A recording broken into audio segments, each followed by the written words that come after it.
So, and now we hear the King's speech. Yes. No stuttering. King it was beautiful. Charles delivered a historic address to Congress yesterday in a moment used to highlight the 250 years of U.S.-UK relations and the importance of democracy. The King, now the second British monarch ever to address the chamber, reflected on the long and sometimes turbulent relationship between the two nations, emphasizing the partnership as one of the most consequential in history. He also called for continued support for Ukraine and praised NATO. Take a listen. Today, I am here on this great occasion in the life of our nations to express the highest regard and friendship of the British people to the people of the United States. Ours is a partnership born out of dispute, but no less strong for it. We can discern that our nations are in fact instinctively like-minded, a product of the common democratic, legal and social traditions in which our governance is rooted to this day. Drawing on these values and traditions, time and again, our two countries have always found ways to come together. This, I believe, is the special ingredient in our relationship. As President Trump himself observed during his state visit to Britain last autumn, the bond of kinship and identity between America and the United Kingdom is priceless and eternal. It is irreplaceable and unbreakable. This year, of course, also marks the 25th anniversary of 9/11. This atrocity was a defining moment for America, and your pain and shock were felt around the whole world. During my visit to New York, my wife and I will again pay our respects to the victims, the families, and the bravery shown in the face of terrible loss. We stood with you then, and we stand with you now in solemn remembrance of a day that shall never be forgotten.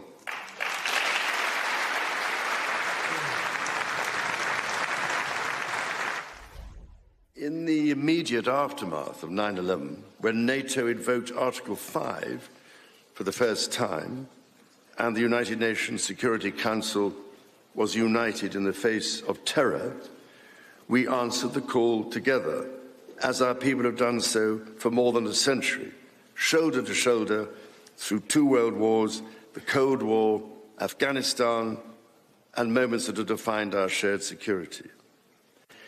Today, Mr. Speaker, that same unyielding resolve is needed for the defense of Ukraine and her most courageous people.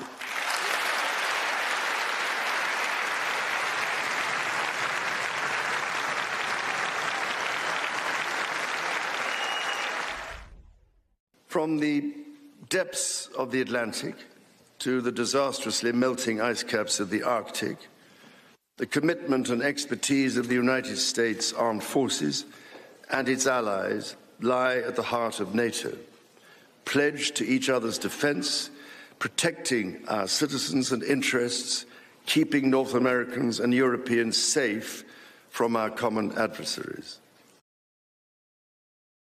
The U.S. Supreme Court Historical Society has calculated that Magna Carta is cited in at least 160 Supreme Court cases since 1789, not least as the foundation of the principle that executive power is subject to checks and balances. I pray with all my heart that our alliance will continue to defend our shared values with our partners in Europe and the Commonwealth and across the world. And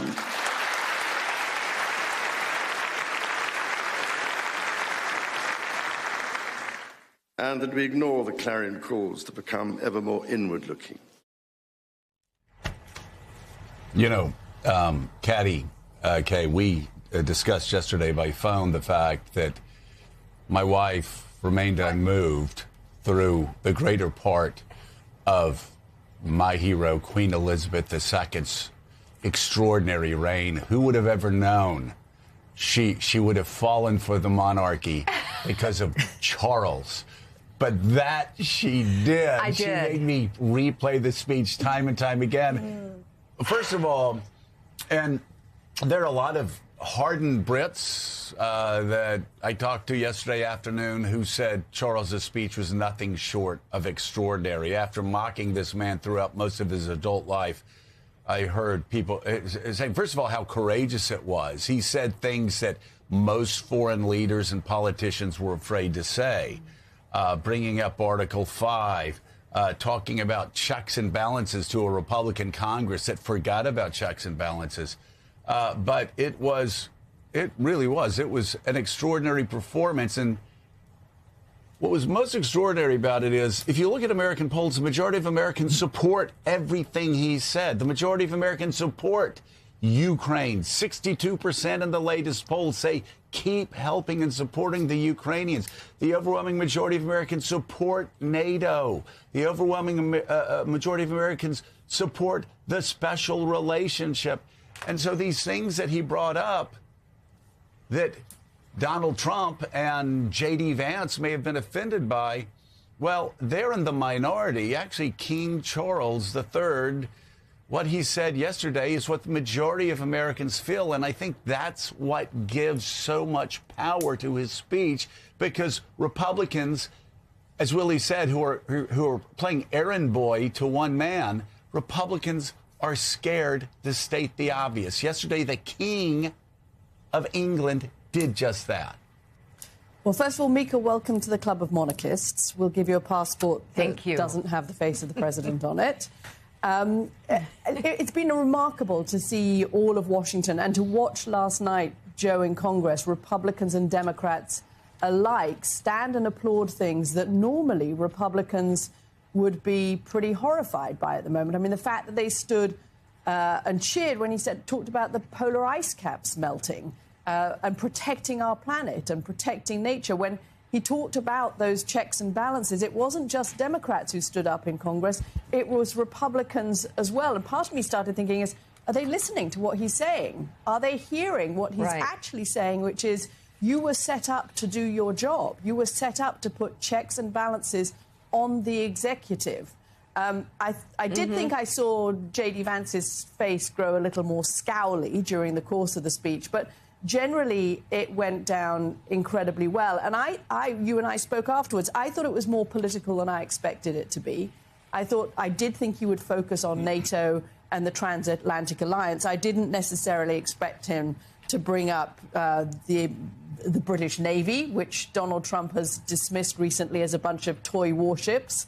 I didn't expect him to bring up nature. Maybe I should have done as much as he did. And I did think that line of checks and balances and that closing line about America's words and actions matter, I think was another of his not particularly coded references to, listen, if you're going to go out there and trash all of your allies and do things like bomb Iran without allied support, you have to be careful because the rest of the world is watching. I thought he managed to pull off that amount. And I did check in with a few members who had been there, Republican and Democrat, and I kept getting all of these emojis back of crowns.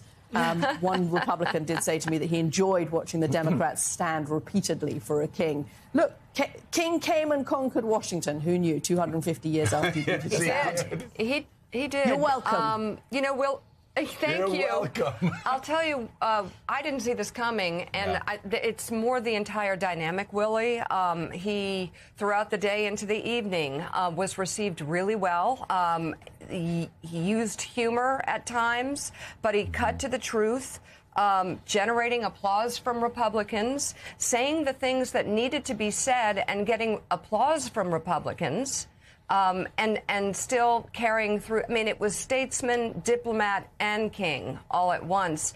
And I think there has been a hunger for a person who can actually come to the table and say these things in the public sphere and be received in what is the normal way. And we got that. Yeah, you almost saw, I don't know if it was relief or something from even Republican members of Congress that someone was saying these things out loud in that chamber, and then they could stand and applaud for it in a way they don't feel comfortable or too afraid to say themselves.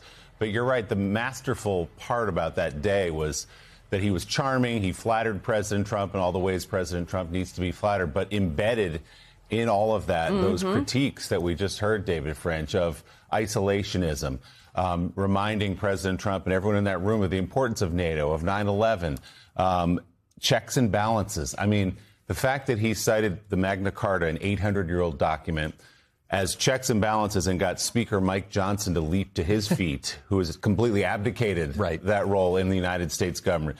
It was just an extraordinary thing to watch. Well, you know, it was a masterclass in persuasion when you think about it, because what he did is he walks in and he expresses affection and also a degree of self-deprecating humor. Yeah. And so when you do that, when you walk into a room, a tough room perhaps, and you express affection, you're funny, you open people's minds, you open people's hearts. And then once their minds and hearts were open, he kind of had a tough message to deliver. Yeah.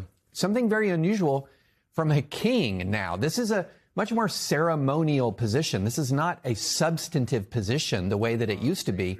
But he came in and delivered a substantive message, one that I think the American people, not just many of them wanted to hear, but also needed to hear. And to show this transatlantic bond, it still exists, why it's so important. But he did it in a just almost a perfect way for the moment. People were hungry for this humor. People are hungry for like maybe a degree of dignity in public discourse. And I think he just really did rise to the occasion. I mean, John, the Republicans on their feet for support of NATO, support of Ukraine, support of checks and balances, and climate change. That's the power of the king. Yeah, not the Trump agenda. No, it was. The word was masterclass. Exactly right. He rose to the moment. He delivered. He exceeded expectations, I would think. And the reaction I heard from a few people yesterday was just, it was a rare return to normalcy. Yeah. That it was like, this is the kind of speech that if a king came in, you know, whether it was Barack Obama's administration, Joe Biden, George W. Bush, or his father, they would have gotten this sort of reception. This is how it used to be. And I think for some, perhaps fleetingly, this was something that they were happy to have, even though somewhere George Washington is shaking his head. Jim Vandehei, I mean, this was remarkable to see Republicans in Congress, House, Senate alike, cheer some of these sentiments, which, as Willie just noted, run so contrary to what we hear from that party, from the White House over this last decade. You covered for Congress for a long time. Was this indeed, I assume this was just a fleeting moment in time, and today they'll be back to, doing the president's bidding. But perhaps, just perhaps, is it a sneak peek as to what it could be like post-Trump? I think, sadly, it's probably fleeting. I don't mean to be a cynic. I think if someone uses humor, if someone uses levity, if someone has moral clarity, people respond to it. I think that's what you saw in those speeches yesterday. I thought the speech was both sad and delightful. It was sad in that why did it take a king from a foreign land, from a country we fled, to remind people of what we've done and what we do and what we can do?